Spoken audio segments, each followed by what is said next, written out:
All right. What's up, guys? How are y'all doing? Welcome back to another episode / live stream of the USL show. We're back almost to full strength.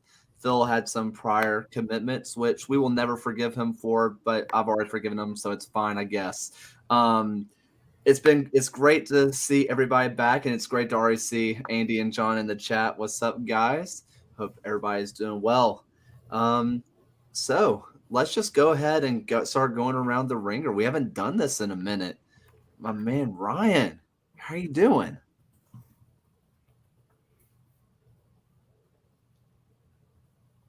My bad. On mute. Welcome back. Come on. Sorry, it's been a minute. I'm doing okay, Kaylor. How are you? Doing great. Off to a flaming hot start. Well, how about you, Alan? How you doing, my man? I'm doing all right. We're in the business end of European soccer and also in school. So both of those things are going crazy with meetings and then also soccer. So things are going well, man. Good. All right, John, another bearded person. Apparently we have a lack of those. So, well, anyway, John, how you doing? Yeah, doing well. Just kind of shout out to Alan on the things ramping up with school and life in general, all that. I hear you on that. Are you in finals week? This is my last proper week of classes as a college student, which is crazy to think about. Hey, congrats, dude. Congrats. All right, Gio, my man, how you doing? I feel super old right now. You guys talking about college, last week of college here, and especially because I can't grow a beard. So this episode is just I might just have to go. I'm good, man. I'm good. I'm glad to be here with you guys. I had a fun week watching soccer, some Champions League, some League One over the weekend, and beating the I can't say it, Chattanooga Red Wolves. You should have done it. You should have done it. So I do want to just throw it out there. I can grow a beard. I just look significantly fatter with it, so I choose not to. So, And for the record, I shave on the days that we record just because I know my face will be on camera. We need pictures or it's not true. Me too. I also shave on recording days. But I did shave last night a little bit. Flaming hot start.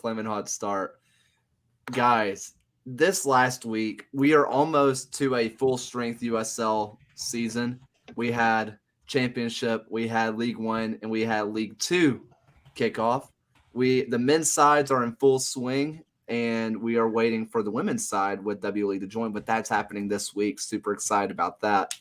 Lots of fun stuff happening this last week. And I do want to mention just off the bat, I don't know if you guys saw the highlight from the League Two match. It was Northern Virginia versus the Cardinals. Who are they? The Commonwealth, I think. And let me tell you, there was a half field goal, like straight first match of the year, and they're pulling up from halfway and it's going in. So if we get highlights like this every single week, this is going to be a fun USL League Two season. Well, you had the highlight of the behind the shot goal for Birmingham this past week as well. Oh yeah. I was, funny enough, I was talking to the person who called that game, and I was like, how do you keep from like reverting into monkey mode, after that happens? And he was like, kind of like you did. And I'm like, yes, like I did. Like, you didn't have to say it, but thanks. I mean, what a banger. To be honest, this is me being a little bit biased, but I have never seen a strike like that in person before.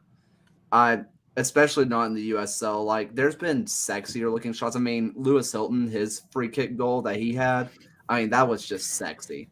But I've never seen a shot like that in person. Completely just blew my mind. Dude has a left foot from God. But speaking of, some championship results, let's go ahead and hop into some of our I told you so's versus your biggest shockers from the weekend. And obviously this can be championship or League One, whichever one we are feeling. Let's go ahead and start off with Gio. I was confident Greenville Triumph was going to win against Chattanooga Red Wolves. I felt good at home, being home this week. I had VIP seats. I was on TV from the start of the game, so I knew it was going to be good luck.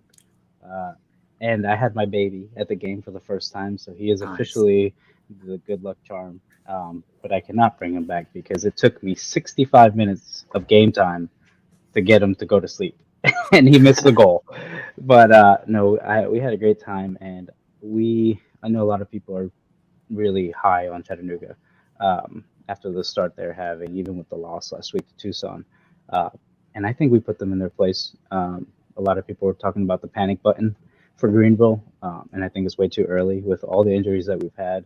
I think we played very well defensively. They've had 2 clear chances, one that might be a save of the week for us, but we scored on a penalty, but it was a pretty big confidence booster for us going into a tough game this weekend, and a little easier game against Forward Madison next week.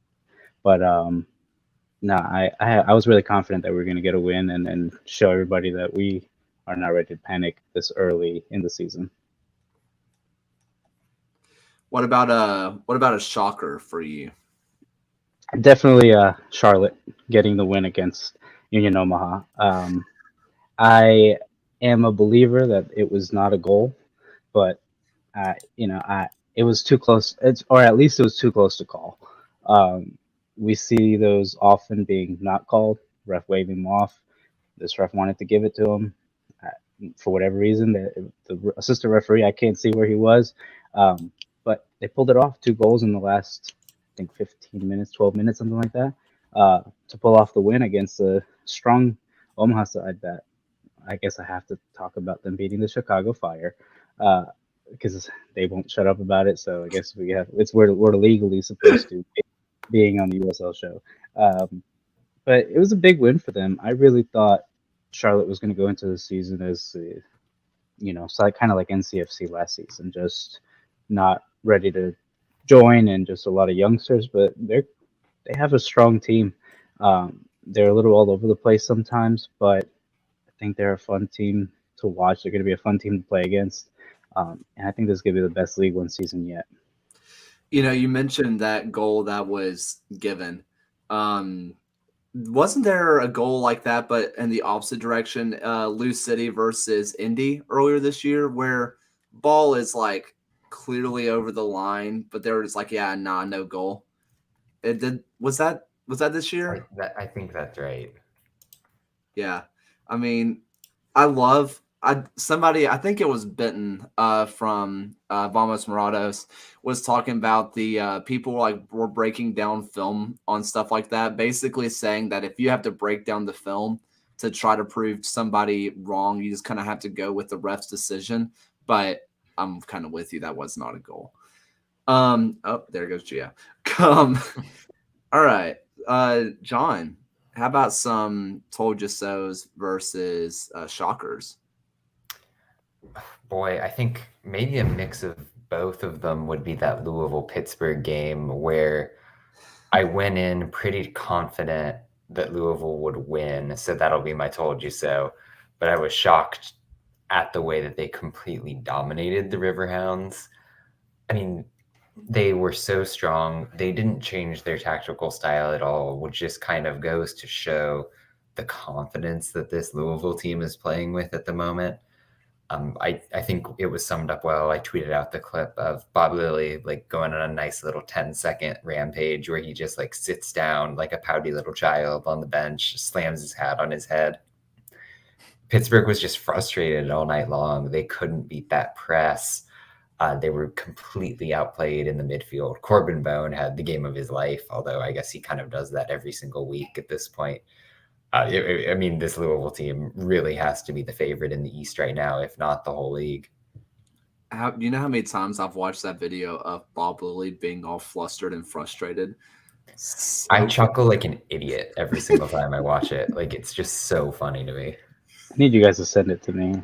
It's on John's timeline Yeah, I'll send it in somewhere. the chat. It's so good. It's everything that you want it to be and more. Alan. Yeah, I think kind of my shocker is something I think John highlighted this week on his Twitter machine page too is Tampa Bay just doesn't quite look good right now, and they've had a ton of games. We saw this with San Diego at the end of their 9 games in 30 something days as well. It's just impossible to keep that type of momentum going, that type of winning record when you're just playing game after game after game after game. Coaches don't have time to institute game plans for specific teams. You're just kind of like, hey, who's healthy this week? Let's roll with it.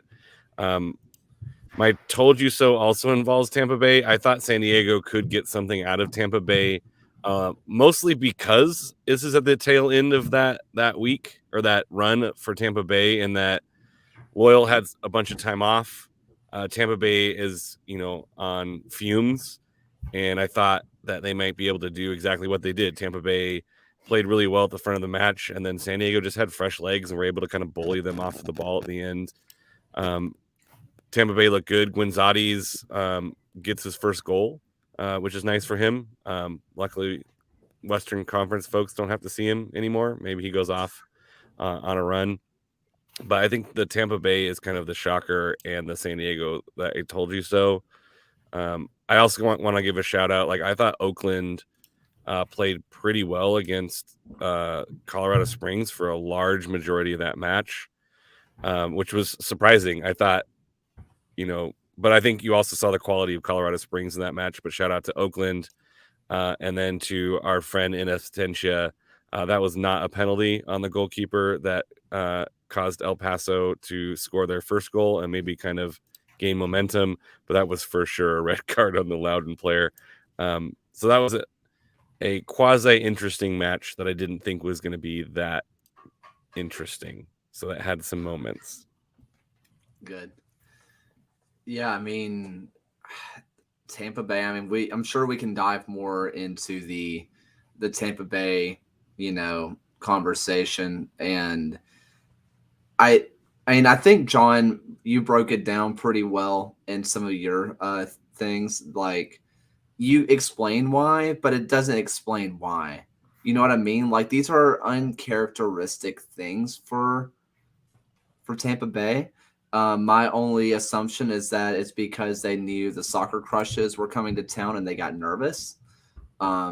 That's my only assumption. Other than that, I got nothing. Hold on. Ryan, Shockers, and I told you so, and I'm going to grab something for Robert real quick. Yes, I would Soccer say. crushes. So I would say, maybe not as much of a just in I told you so now, but Detroit City's just with 5 unbeaten games this year has now found themselves second place within the Eastern Conference, and they had a pretty comprehensive victory over New York Red Bulls, too, albeit a team who is struggling at the bottom of the conference right now. But we're looking at a Detroit City team who, after the loss Pittsburgh had this past weekend, who is very much in the conversation to be the second best team in the conference. And until they meet Louisville, which is in the later portion of the year, or they can have that kind of inside track for the remainder of the season. Kaylor, I know you wanted to show the trophies. No, I literally just accidentally clicked the link that John sent, and it got me again. I'm sorry. Please. And then I guess maybe more of my biggest shock of the week is after their very slow start to the year, Indy 11 has now won their 4th consecutive game to start the season. They had a 1-0 victory over Hartford Athletic, a team who's rock bottom of the Eastern Conference. So maybe not as much of a shock, but just more of as much of a shock that they've turned it around so quickly that we were probably smart to at least start not panicking on them, but at least letting them breathe a little and then get used to the remainder of the season as they continue to gel more. Well, I think that's what Yeah. we talked about that with like the wait 10 games and see what he can do in Indy. It was like I think we talked about that early in the season. Like there's no need to panic in Indy. You have a competent coach who's probably going to figure it out. And it's starting to look positive for Indy 11. And this is one of those things like it's a really long season.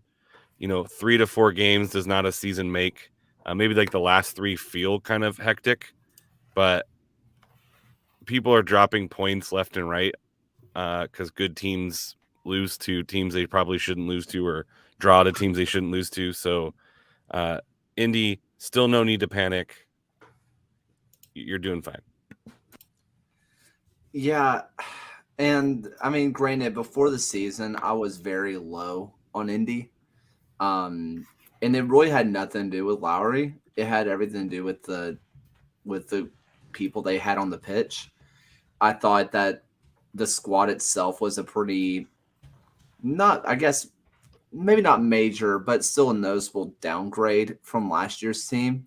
But also this team fits more of Lowry's system. So I mean, take that with what you will, I guess. I mean, you can't just buy all the talent and expect it to work, I suppose. And Lowry is finally playing Lowry ball up there, and it's really fun to watch because, I mean, the whole point of him not playing with wide players at all is so much fun to watch. It is just so entertaining.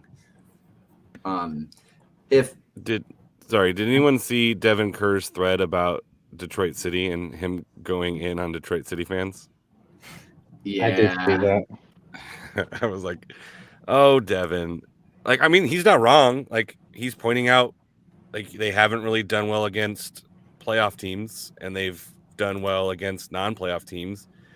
We can say that about, we've seen that in the past. I think San Diego last year was like that, where their record against playoff teams was not great. And so I do think you have to give Detroit City some props. But you also have to realize that their 4-game win streak is Baby Bulls, Hartford, Birmingham, Atlanta 2, and which one did I miss? 1, 2, 3, 4. Yeah, 4. And before that was a draw in Memphis and a draw against Pittsburgh at home. So, like, I want to see how they look against some quality opposition before we say, like, hey, they're going to be a home playoff team.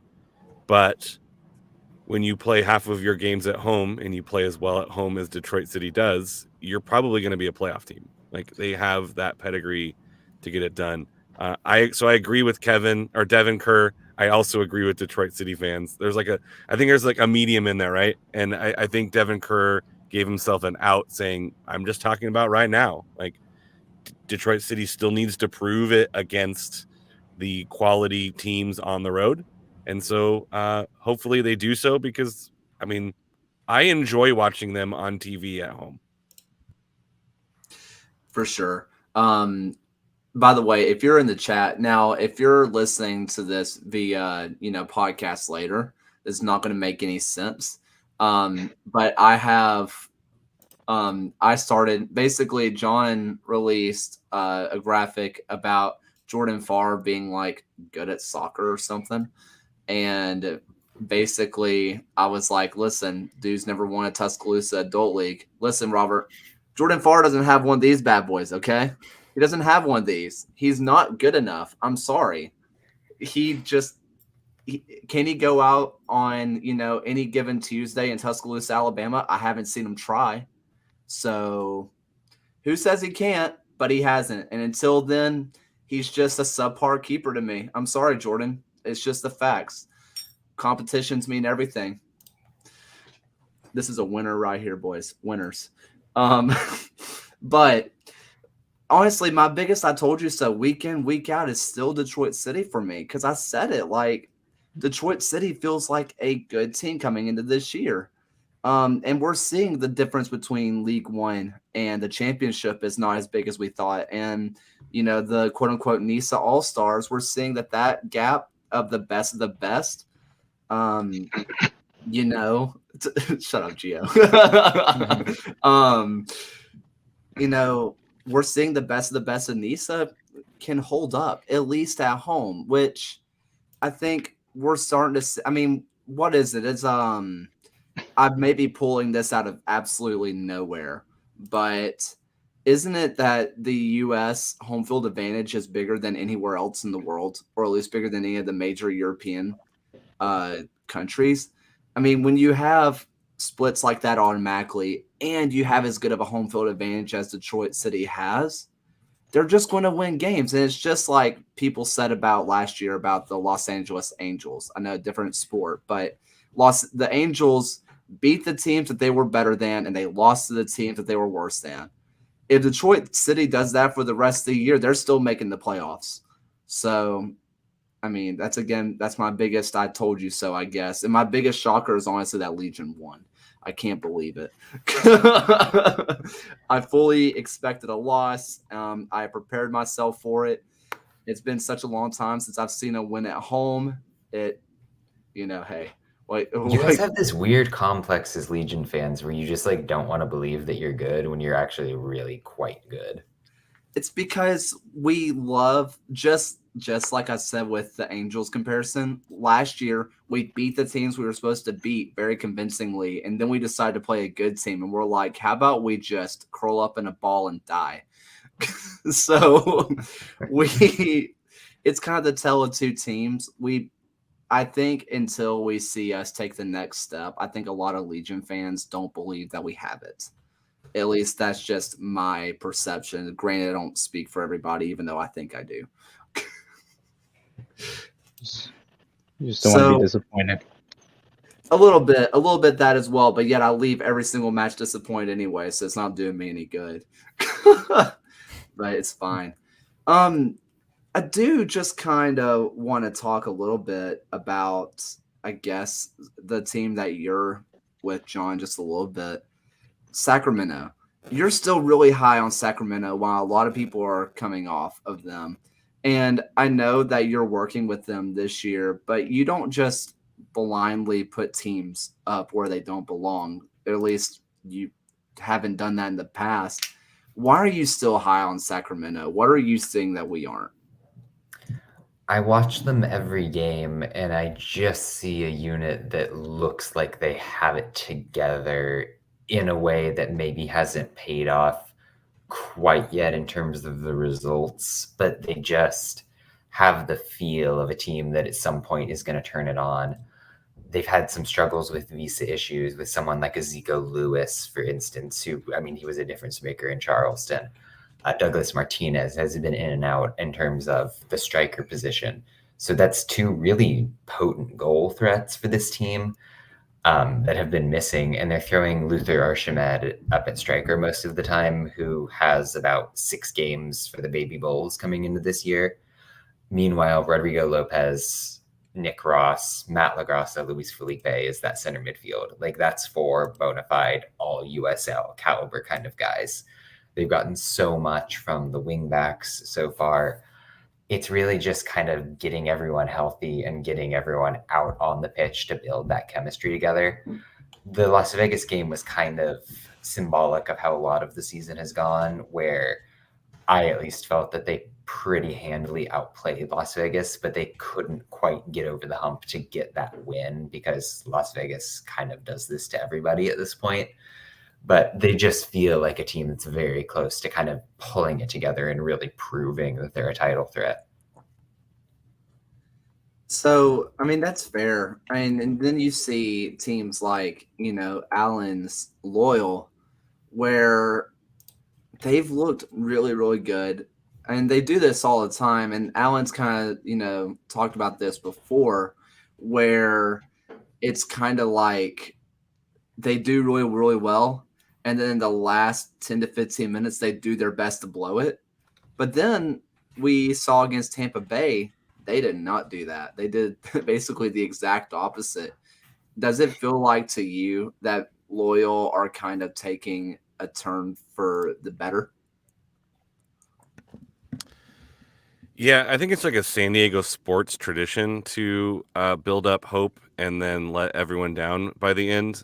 If you follow the Padres at all, they win the World Series in April, and then they can't quite get it over the line.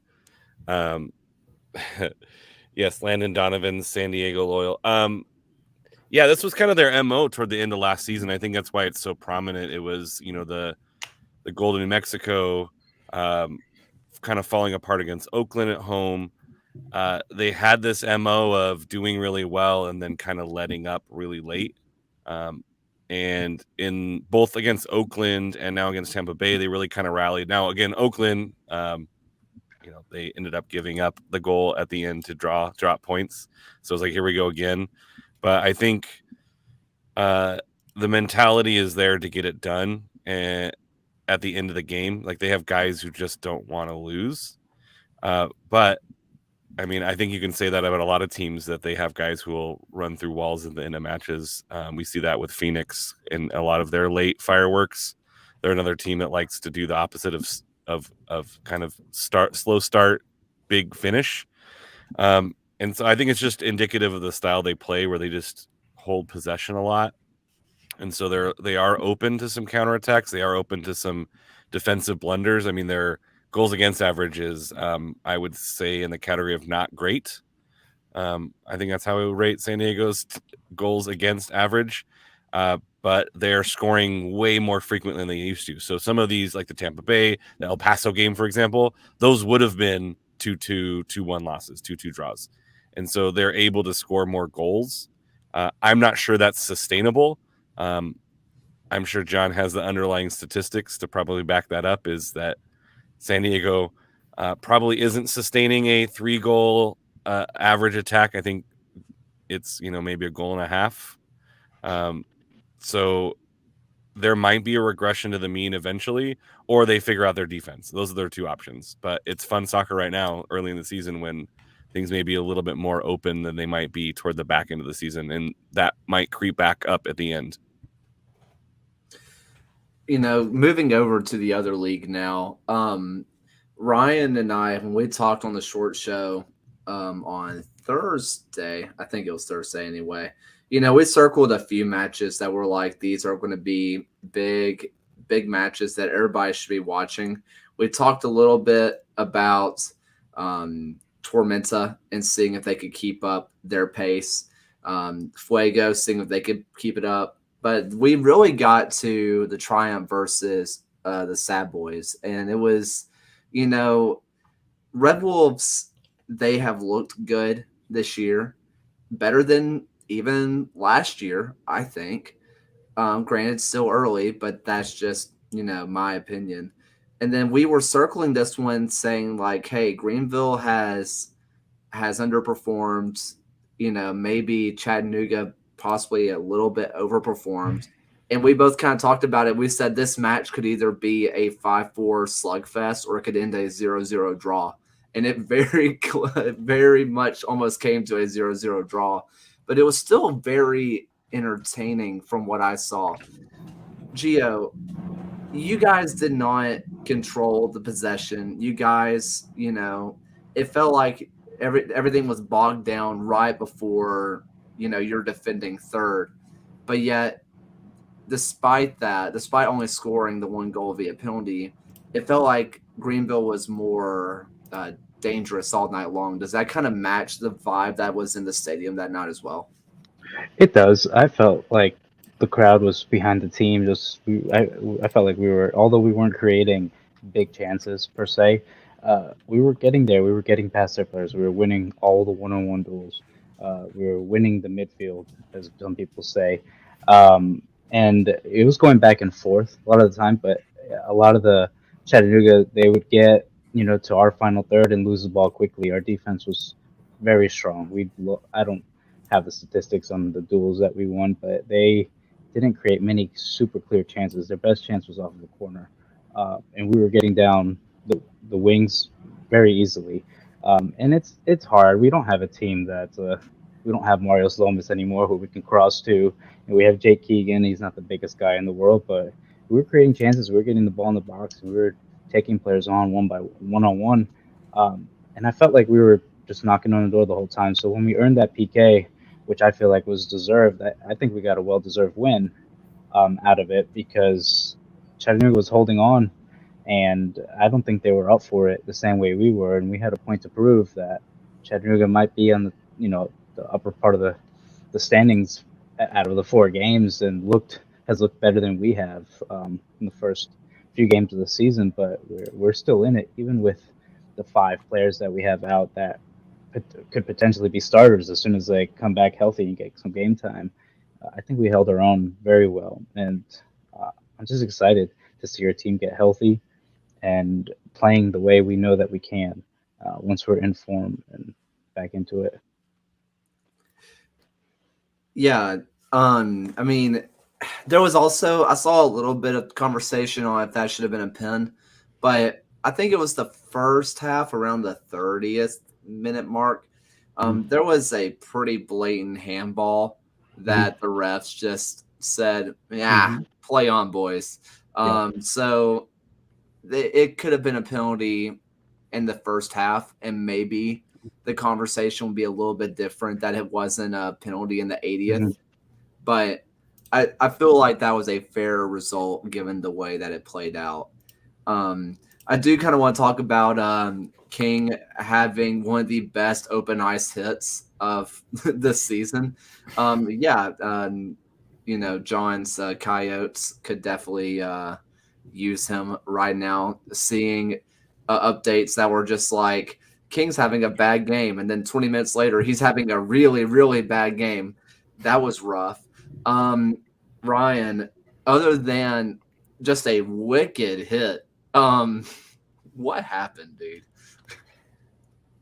I don't know. I think one of the games I actually really wanted to speak to in also here in League One was the Madison Central Valley Fuego match, because Ford Madison got absolutely FM'd in this game. They had 12 shots, none of which were on target, and Fuego had 1 shot. It was on target. It was a goal, and it was an XG of 0.02 as per American Soccer Analysis. It doesn't get much unluckier than that for Ford Madison, who are now the last team in USL 1 without a win this season. And that's just like completely unlucky. They need to start kind of figuring out going forward what they're going to do. And they have a top of the table clash against top of the table Richmond next, with Greenville, Charlotte, and then Fuego again in the next 3 games following. It seems that they're still trying to figure things out with Madison, and the attacking is there. It's just not producing. Yeah, that one was rough. And we're going to get to the Richmond versus Ford Madison match. I mean, I think for a lot of USL League One fans, and I think every USL fan should tune into this one, just because the off the field derby, I mean, it's on the field too, but I mean, off the field, I mean, what I would actually know, my liver could not survive that match at all. That was the Henny. The Henny Derby. And let me tell you, what I would do just to be around Kyle and Yogi for like 5 minutes of that, because I bet it is electric. But we're going to get there in just a little bit. But, I mean, this is something I've seen popped up, and I just kind of want to hear y'all's thoughts about it. I mean, Los Dos is apparently still not allowing fans to buy tickets. Not saying that a bunch of people would be, but why? Why in the world is USL okay with that? Does anybody have any ideas? I'm very excited for them to move to MLS Next Pro. Yeah, I think the last game that they allowed fans in was a San Diego match where San Diego like spanked them. Like, I think it was like 4-0, and they were like, never mind. We changed our mind again. Which is crazy. Like, they have a decent, I shouldn't say decent fan base. They have like a welcoming fan base that like let us tailgate with them a little bit, and even their like side field is not a bad place to watch a soccer match. Like, it's kind of a walk from the parking lot, but it's a pretty good facility. It's a shame that they aren't letting supporters in, because soccer needs an atmosphere, right? And it like every time you watch the game, it's like, is it still COVID? Like that emptiness is really eerie and very uncomfortable now. And it's quite unfortunate that there are players who are really good players that aren't getting the opportunity to have people create an environment for them to play in. And maybe it's a little bit of a disservice as well, because they're not getting training in a good environment, that when they move to a different club or when they move up, like they're going to be playing in hostile environments or environments where there's an atmosphere, and it's going to feel weird. Like some of them feel like training exercises, and it's a shame, because they have really good players that deserve to be watched live all of the time. We saw what they were able to do this weekend. Some of those guys played in the Open Cup, but it seems to be like, we can save money by just putting this on TV. We don't have to have security. We don't have to have snacks and beverages. It just seems to be a money decision, which is never a great thing. But this is their last year, so they're like, why invest more money into a program? But then what does this do for MLS Next in the future? Is like, are people going to want to go to these MLS Next games when both teams are kind of might behave this way? So I hope they change their minds. I hope they allow fans in. Traveling fans would also be nice, but it's just weird. Especially, I think they played the Phoenix match in their big stadium, which made it even weirder.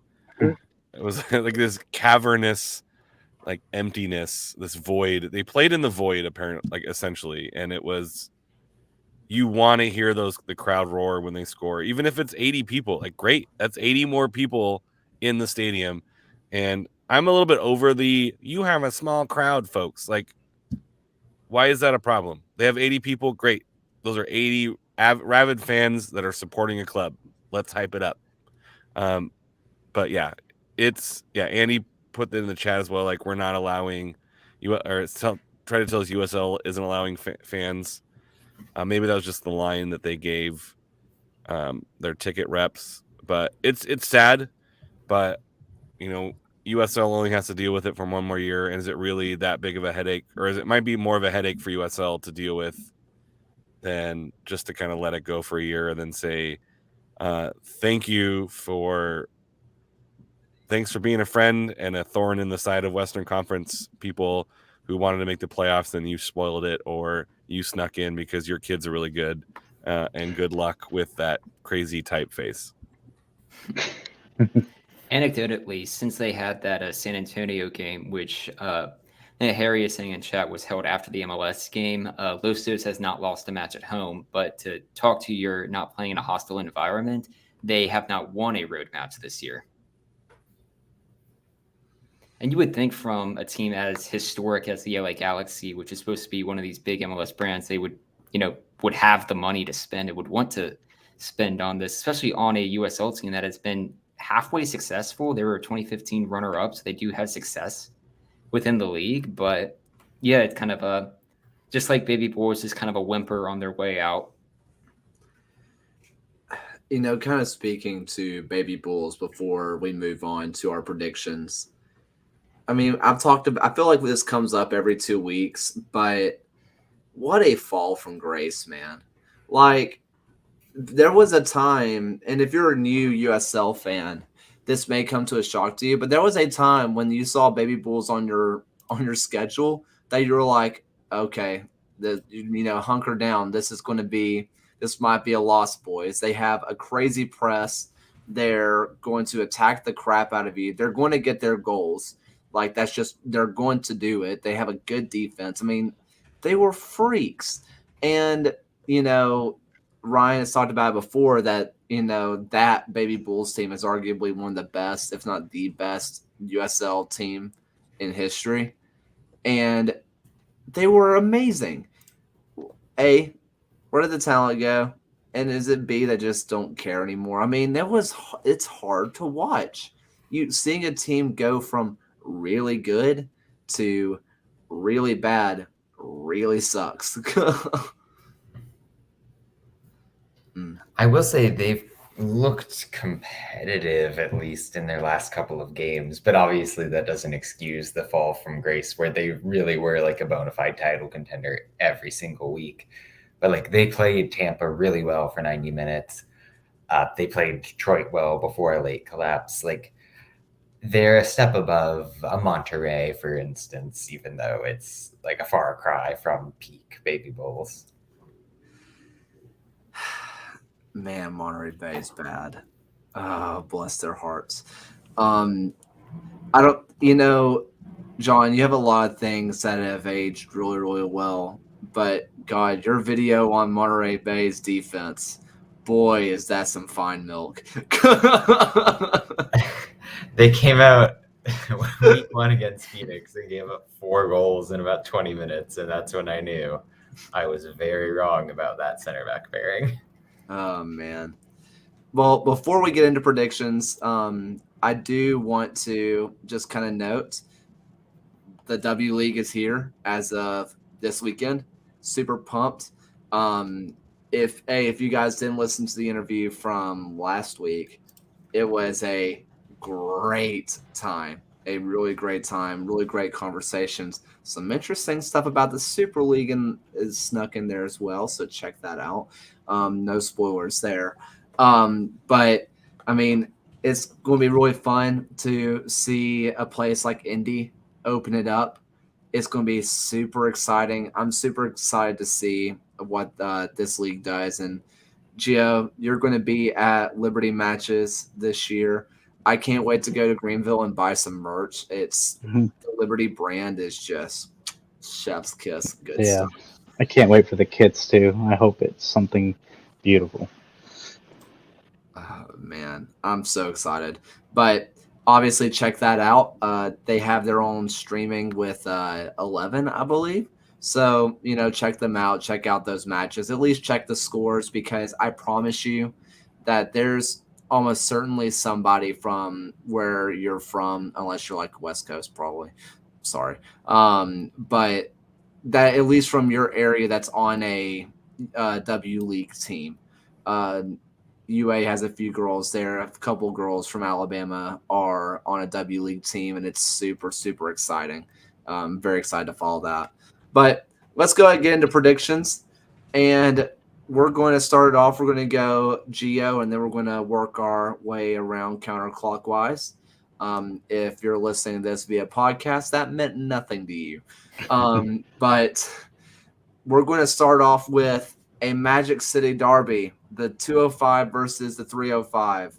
Pitbull versus, I don't know, Pitbull's pretty cool, actually. Mr. Worldwide with a globe in the middle of the crest, the Miami FC versus Birmingham Legion. I am going to give it to Birmingham solely because I love you, Kaylor, and I want to see just your face just so happy the way you have been this past week after a big win. So I'm pulling for you guys today, this weekend. Considering the run that you've been on, I'm now very excited that Birmingham are indeed going to win. So kudos to us. Congratulations, boys. You're welcome. John. Yeah, feeling a draw here. I think both of these teams are in pretty hot form at the moment. I kind of see it canceling out. Fair enough. Alan? Brew agrees with you, John. So I have to go with Brew as well. And so Brew is yelling at me apparently to choose a draw on this one as well. I think if this was in Miami, I might choose Miami, but I think being in Birmingham, although I'm not sure how far those places are, you could tell me it's 10 miles or 100,000 miles. Really I far. would believe you. Really But far. I'm gonna go with the draw. The South is big. South is big. I had we went down to Miami for for a semi-final championship game in 2018, and we bust down there 22 hours. I still think about it. My back still hurts. So very far, very much hate it. And Orlando sucks to drive through. Ryan. Among other reasons why it is a poor city to drive through. But found it interesting that all-time Birmingham has not lost to Miami FC. I think in their 2 all-time meetings within USL, it has been 2 wins for Birmingham. But as also mentioned by other co-hosts, I feel like this all in hot form, and it'll just kind of end up being a draw.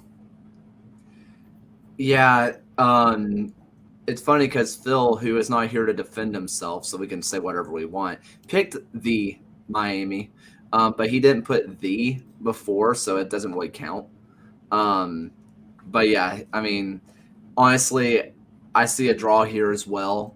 If any team walks out of Protective Stadium with all 3 points, I'm not shocked whatsoever. Some fun battles, though, that we're going to be seeing in the midfield, and this is just something to keep your eye on, is going to be Bruno Lapa versus Bolu Akinyode. Very exciting for a multitude of reasons. 2 great players going one-on-one, but also former roommates. So it's going to be interesting to see how that battle transpires, if it's going to be a little bit different than other battles we see on the pitch. That one's going to be really exciting.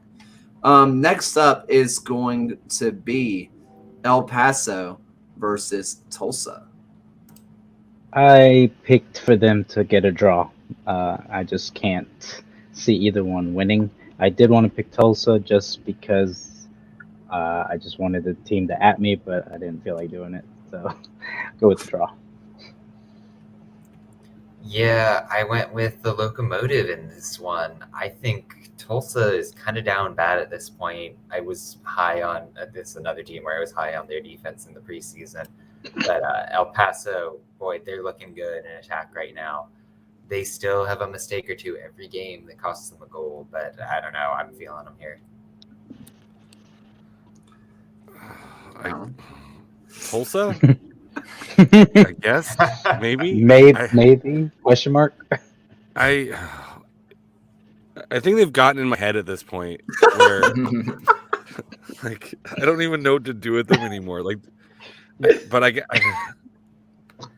do agree with John. I think El Paso is like on the road to perdition or whatever that movie was. But they might end up being like Tom Hanks and dying at the end.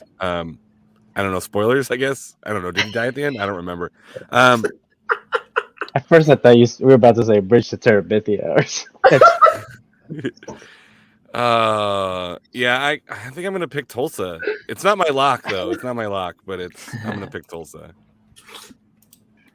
Looking back through a few of the historical results dating back to 2019, Tulsa is actually a team that El Paso is unbeaten against, including the Roughneck era for Tulsa that had another very close meeting when El Paso triumphed over them in the playoffs on penalties. So I feel like El Paso continues their good form and they get the win here. Yeah, this one is my lock of the week. Hey, Tulsa admin, write this one down because it's going to be El Paso. Okay, El Paso's going in. They're going to get this win. I mean, at this point, the USL show curse is way too strong. We've become too powerful. And if you win this week, you're welcome. If you lose, I told you so. Either way, we win in this situation. So this is my lock. El Paso gets the win also because I do want Phil to be happy. Next up is going to be Sacramento versus New Mexico. I went with Sacramento. No reason why. I just picked Sacramento. I went with a draw in this one. Sacramento had that tough game against Vegas. New Mexico has had a lot of time off to game plan for this one, and they're always a tough out. It feels like a game where Nico Brett is going to come up with a goal or two out of nothing, as he's wont to do. So that was kind of my motivation for the draw here. Yeah, I had a tough one with this one for that very reason but do they Pep Guardiola and like overthink their game plan against Sacramento? And then maybe put themselves in a position to outthink themselves. I think Sacramento starts to figure it out this match, and I'm going to pick them to win. I picked Sacramento to win this one as well. We were talking pre-show that New Mexico hasn't won a match since March 19th. So, though they've had time off, they've also it's been a while since their last victories, and I feel like that's still really going to hurt them. So, Sacramento to win this one. I picked New Mexico here because this is kind of where I believe that good teams, which I do believe New Mexico is one, that good teams don't go on extended losing streaks and that they'll break out of it eventually. And this is the one where I think that they're going to get themselves right. Nico Brett's going to do Nico Brett things because that's what Nico Brett does. And they're going to get a win in this one. I would certainly hope Nico Brett is doing Nico Brett things, because if he's doing like other things, I mean, unless someone's like putting a face mask of Nico Brett on and then doing Nico Brett things, and then there's two Nico Bretts, that might be. We might have figured out one of their tactics. Do and two guys up top, both one wearing a Nico Brett mask, and then was like guard him, and then it's the real Nico Brett, like it's a little Three Amigos action, like everyone's a Nico Brett. See, they go out there and, Nico goes down with an apparent injury. Somebody goes up to him, rips the mask off Scooby-Doo style, and they're all like, John Hutchinson, Next up is going to be Loyal versus New Mexico. I simply picked the Loyal because I love Allen. And yeah, that's it. Yeah, I went with the Loyal as well, kind of on the motivation that they don't have a midweek game and New Mexico does. Sorry, my mic was off, Gio, and I went, oh. So I wanted you to get that. And apparently John hates me. So I feel kind of the same way John does. I think New Mexico has got a tough midweek and then weekend Sacramento Loyal. So I'm picking San Diego to win. I think I kind of have to. Harry says New Mexico 4, which I wouldn't be surprised if San Diego let in 4 goals and this was the spark that New Mexico needed. But New Mexico's not scoring a ton of goals. This will probably be decently high scoring. This one might be a fun neutral game to watch if New Mexico can get more than Nico Brett on going. You have to go back through to 2021. It was Friday, July 9th, and then Monday, July 12th to find a time that New Mexico won 2 games within the span of a week. That was a 3-1 win over the Switchbacks and a 2-1 win over the Charleston Battery. I feel like John had mentioned, it's tough early this season to do 2 games within the midweek. Alan, I think we had recalled talking about that one when San Diego did the midweek game against Tulsa and then had the game in the weekend against Louisville earlier this season. Which one were you budgeting for? So I still feel like this is going to be a game that San Diego will win, and it's also going to be my lock, and it's Phil's lock as well. Yeah, so this one I ended up picking New Mexico because in my brain I was like, they just got the big win over Sacramento. They're about to get on a roll. I am such a big momentum person when it comes to picking matches, and I feel like they're going to get the win and then get the next win. It feels like, and granted, Alan, you may be able to tell me if this has already happened, but it feels like Loyal are due for the big stinker, and I feel like this one might be it. There's just something about this one. Did you not watch the Lou City San Diego match? That one was a little bit different though because it was Lou City. Like if you want to say like pooping the bed, I think like those sheets were brown after that match. Fair enough. I totally forgot that match even happened this season. I'll be honest. We're hoping to as well too, but the trauma's real. Next, I think this might be the first time Hartford has made it to predictions. And it's not for good reasons, unfortunately. Preseason, we had our USL show form that we sent out, and the 2 wooden spoon favorites, according to you, loyal viewer, were these two people, which was Loudon and Hartford. They're playing this week, and I do want to talk a little bit about Hartford individually as well in this, but let's get through predictions first. Gio. I feel like Ryan is going to have a really, really good historical fact of the two worst teams in the league playing each other. But let's see. I picked Hartford to win. Even though Loudon has a couple players that I do rate and I do like that came from League One, they just stink, and Hartford does too. But I think one team's going to make a dumb mistake, whether it's their striker getting a red card or something. I think Hartford might pull off and get a win here.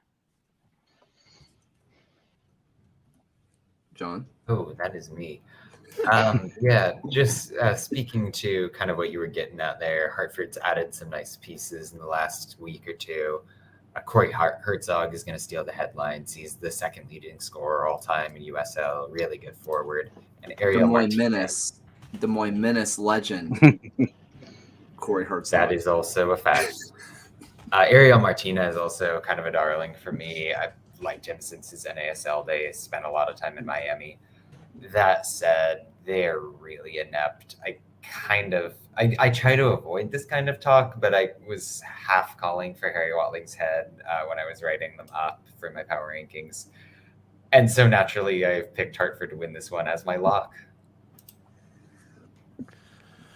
I do want to point out that if Loudon win their next two matches, which probably isn't going to happen, but if Loudon win their next two matches, they will be even on points with the Tampa Bay Rowdies after 10 matches. So maybe not as bad as we think, although they're probably not going to win their next two games. Both teams are on great form. Red's good on the standings, right? Yeah. On fire. Yeah, I'm gonna roll the dice here and go with the darlings of the USL show, because I had a feeling that everyone would pick Hartford and they would, like, the Loudon would feel like we've abandoned them as a franchise, and so I am gonna go out on a limb and pick Loudon to win this one.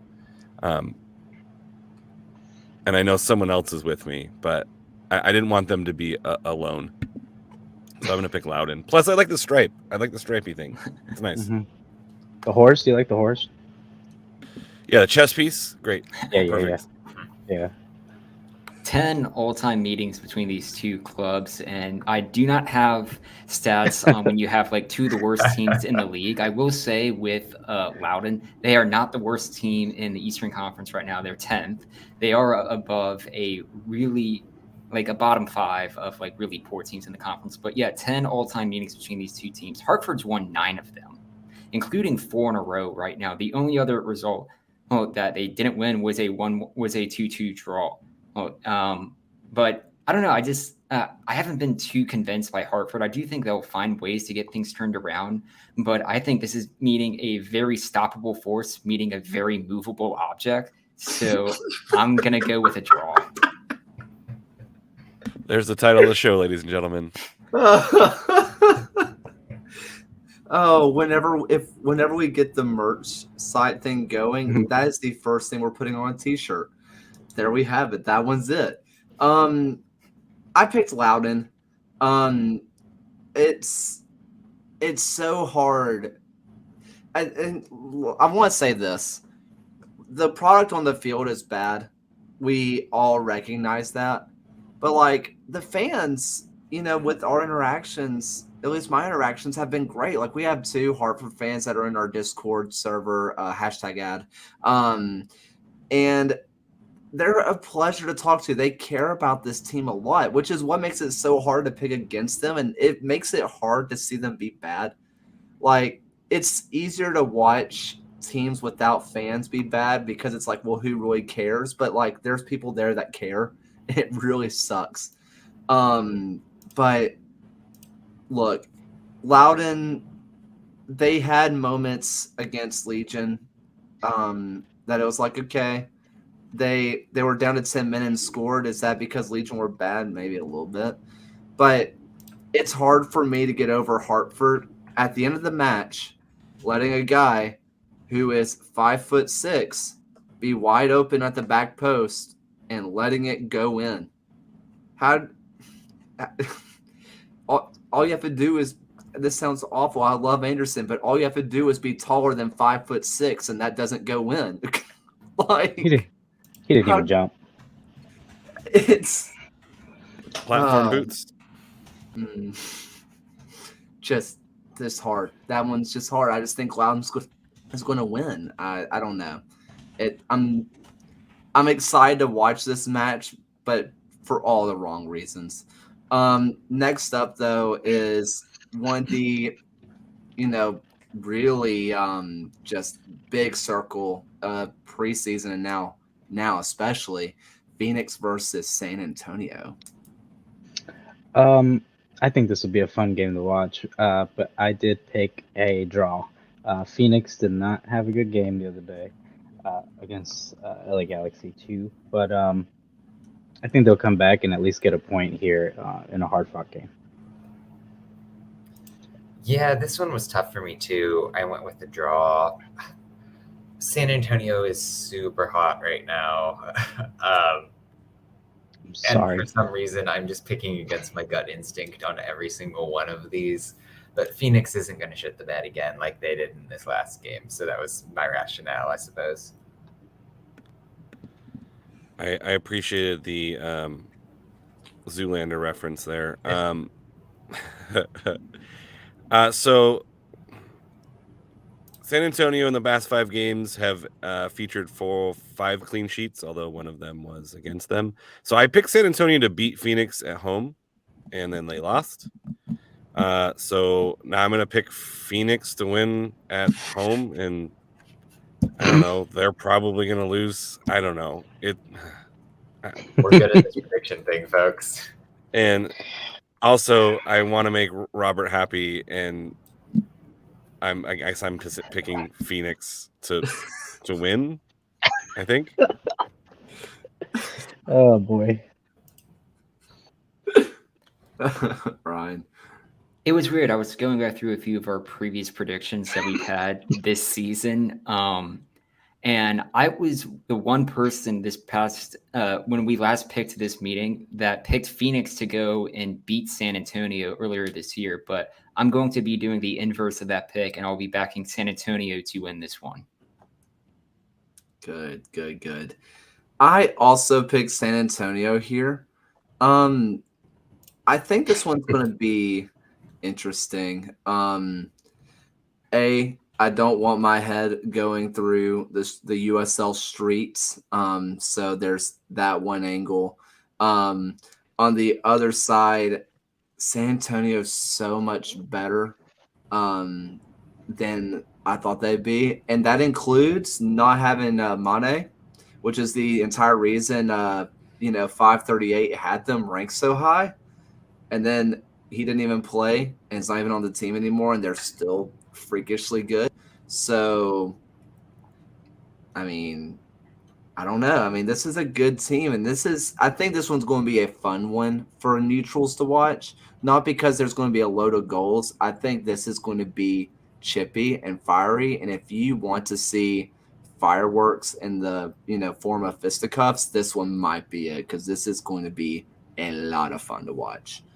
One of the best rivalries in all of the USL is what we're talking about next. And this is going to be the Henny Derby, which is Forward Madison versus the Richmond Kickers. I actually picked Richmond as my lock this week. I don't think Forward Madison has done enough to even deserve to get a win, especially in a big derby like this. A lot of their players are new. They haven't played in it before. So I think Richmond hosting also will be a big advantage to them in their stadium. The Kickers have been hot. They've been playing very well. They got a little bit of a break, so they're going to come in strong, ready to play. Fort Madison has a lot to prove. I know they're struggling, and they might be hitting the panic button sooner rather than later. But I really believe Richmond is going to pull out a win against this really, really struggling backwards Fort Madison side. This was another one where I was aware that Richmond was at home and playing much better than Madison, and I still picked Madison. I'm a big fan of rebounds this week. That did not work out for my dating scheme, though. Rebounds were never.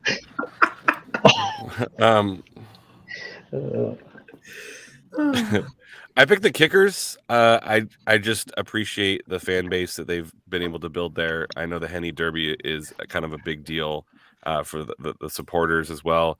I do want to shout out. I think Fort Madison had a supporters group kit come out not that long ago. They're doing some orders. It looks it looks legit. I got it. And again, I mean, I am the person who's like, I want to look good when I'm playing, because anytime I play a sport, I'm not great, so I have to look really good doing it. So I appreciate Madison, but I think the Kickers are going to be too much for this one. So I picked the Kickers, and it is my lock of the week, which is brave for USL League One, but I'm going there because USL League One needs some love. So it's my lock of the week for Kickers. Looking back through the season series last year, the Kickers won the 2 meetings that were at home, and then it was a draw and a win when the match was in Madison. I think Richmond just continues their good form atop the table, and Madison struggles to get things figured out. So Richmond get the result here. I mean, you're kind of talking about hitting the panic button for Madison. This is, I guess, just a question for Gio. What can they do at this point? They've gotten rid of like every coach they've ever had. I mean, it's always been more kits than points, but it's way more kits than coaches. But it's that coach's number is getting up there. It is. They're competing. I don't know. I picked Richmond here. I thought about making this one my lock. I'm still on the Stephen Payne for MVP / newcomer of the year. That one is going to be a train that I'm going to ride for a very long time. I just think that Yogi gets the best of this one. It's going to be a lot of fun to watch. And I urge you to just check out the socials for this one, because there's some really cool stuff that happens pre and post match on this. This is an incredible derby, and I highly suggest everybody checking it out. So Taylor, one option they have is a couple years ago they did the Football Manager Challenge, and they asked people to take them to win the first division. So they have a laundry list of people who have done it in real life on a computer game that they can just call up and be like, "Look, you took us to the first division. You're up next. Like, what do you got this week?" I think there might be something there. Yeah. So, Ryan, when are you taking over for Madison? He has another team he's taking care of. Ooh, this is true. Might be spoilers on that. But very exciting stuff happening in the Ryan world on Football Manager. Next up, we have another USL League One. We have the Sad Boys, the Red Wolves versus the Hailstorm. I actually picked the draw in this one. I think Chattanooga being at home is definitely good for them. Hailstorm playing away again, I think, is going to hurt them, but they have a strong team. They've been playing well. They've been getting the points. So I feel like it'll be a good contested game. I think Colorado Hailstorm has shown that they have the quality, and they'll get some points. This was another game where I just really felt strongly that the home team was going to win, and then picked the away team. I'm a big Eamon Zayed guy, so that always sways me, and I just think Northern Colorado gets the full 3 year. I just like the state of Colorado, and because it's northern Colorado, like the beautiful part where it's like Boulder, and I was married in Estes Park. I just have that connection to Colorado. I know my nephew went to his first soccer game in Colorado, and the Rapids actually won a match. So I'm feeling really good about the positivity going on in Colorado. So I am picking the Hailstorm, and as Austin says, hail yeah. Would you say your love of Colorado helps attribute to our love of mountains and wolves for logos? I believe that has something to do with it. Also, I couldn't pick Chattanooga. I just couldn't do it.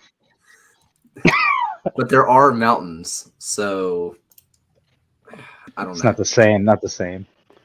I did pick the Red Wolves. I really liked what I've seen from them this year. I think they keep it rolling.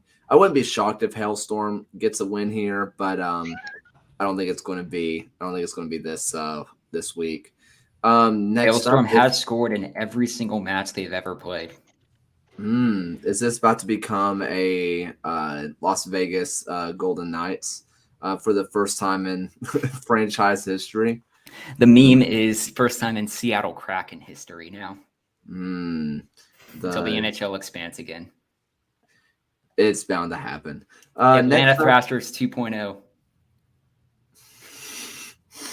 Man, I'm just saying, if you're not on the hockey subreddit, there was the crappy Celine Dion "My Heart Will Go On" of every single missed penalty by Las Vegas, and let me tell you, 17 straight, and it goes on for 2.5 minutes, but I was captivated the entire time. Absolutely hysterical. Next up is going to be Fuego versus Triumph. Gio. I unfortunately had to watch the game, our home opener against Fuego at home, and I was a sad boy that day. So it's time for us to ruin their home opener, their official home opener. I think we're going to pull off a win away from home. I know it's a long trip. We've played a lot of games. We have a lot of games coming up, but I think we're going to sneak one. I rate them, but the way they looked against Madison, I really think we can pull off a win if we just calm down with the stupid mistakes like we did last game. Yeah, this just feels like a better Greenville side, and that kind of influenced where I'm at. I know we hit on it earlier. I thought they were unlucky not to get to not do a better job of getting a dominant result in that last game. I think they kind of pull it together and get the 3 points pretty easily here.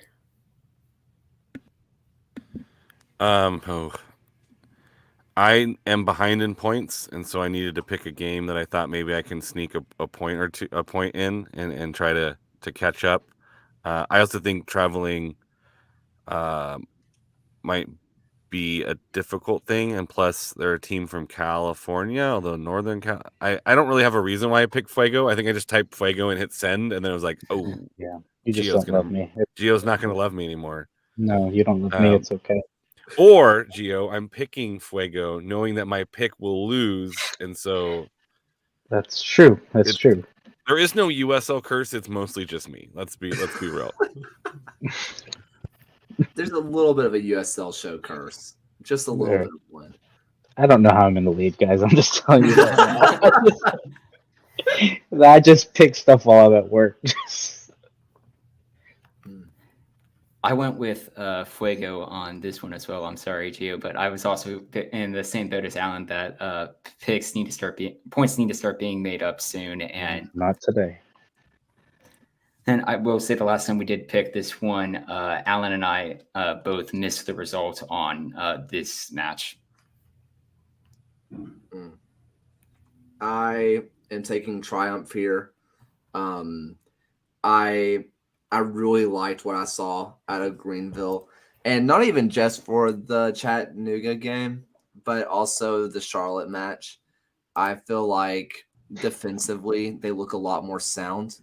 And while I do wish I would see a little bit better or a little bit more clinical finishing out of Greenville, I feel like that's on the way. I feel like it's going to be there soon. I mean, finishing is always the last thing to come, and I think it's going to be right around the corner for Greenville. Finally, we are going to be going with Independence, who Gio is not allowed to talk about or to on Twitter, versus Tormenta. Although Charlotte did, I'm surprised I was able to watch the game. It wasn't blacked out but on ESPN Plus. But even though they beat a decent Union Omaha side. I can't say good yet.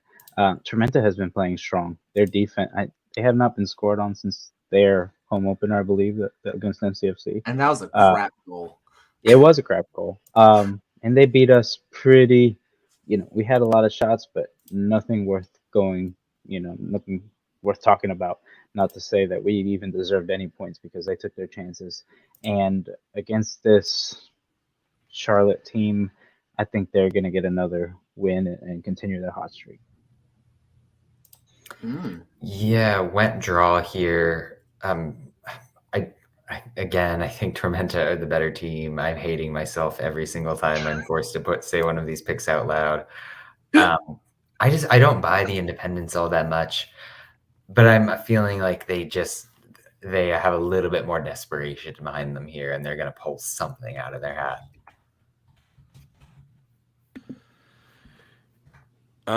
Yeah, I have no shame, John, so it doesn't bother me to announce my pick. So if that helps you at all, just go for it. It's like whose line is it anyway, where everything's made up and the points don't matter. The interesting thing, Independence has been involved in 3 straight 2-1 results. So draw and then win, loss, win, all 2-1. So, I mean, goals might be scored. And plus, there's Miguel Ibarra. And so I'm going to go on a limb here and pick Independence. I don't know why. Again, I think it was one of those like the Fuego one where I'm like, these are the last 2. Kids are coming to my classroom. I got to finish this up. Send. Same. I will say 2020 was the last time that it took until the third match for Tormenta to win their third home game, to win their first game at home. And I think this will be a tricky one, but going back to more just what John says, I think Charlotte has a way to just kind of grind out a result and get a win here. This is Charlotte's first road game of the season, so it'll be interesting to see how they go into a different environment. But I feel like Independence just kind of they kind of somehow grind out a result here, and also points need to be made up. I ended up taking Tormenta here. I've been really impressed by their defense. I got to see it up close and personal, unfortunately. And I mean, this is a player that I recently interviewed, but I do want to shout him out. If you don't have your eye on this guy, the first ever professional signing Tormenta ever had was Joshua Phelps. Dude is like tall as a skyscraper, like 17'3", and very Australian. He is so much fun to watch if you're not a fan of the other team. He is a nightmare, and he is incredible. I like watching this guy. It's going to be I think it's going to be difficult for Charlotte to get past that center back pairing, which has been ridiculous this year. So I am taking Tormenta. Please love me, Bolt. That's it for predictions. Final words from the folks. Let's start off with Ryan. I don't know. I guess we have Doctor Strange: The Multiverse of Madness coming up this week, but I can't take credit for this idea. But I just thought to myself that I can't get this out of my head when I saw it. Consider the Batman villain Two-Face, but instead of flipping a coin every time he makes a decision, he was really into Dungeons and Dragons and rolls a D20. I'm just going to leave that thought out here. I'm going to Google this real quick. Does he then have to think of 20 separate outcomes to what he's going to like? To me, that's just like too much thinking. Roll for initiative. I'm going to punch you. This is how hard I'm going to punch you. I'm going to stab you. My thought is Orange County just released a kind of partnership with Social Distortion. One of their players is a super big fan. I think they're also like an Orange County band. Andy can correct me if I'm wrong. I think that's correct. And this idea was kind of floated on Orange and Black Soccer Cast when they had Miko Kaningas on. He's the big fan of Social Distortion. So they put together like a warm-up kit and a hat. They're actually pretty kind of neat. And this is a different approach to soccer swag than I've seen maybe outside of Seattle's Jimi Hendrix stuff. This is like, I like to see more of this crossover with local artists, musicians, kind of branching out, because I think Nashville had their guitar riff played by a guitar player from Chicago and Styx that opened up their stadium. Like, you couldn't get a Nashville guy to play a riff for your first home game. Anyway, if check it out. Yeah, the Social D collab. It's kind of a fun deal with Orange County and Social D. Check it out on their social medias. It's kind of fun.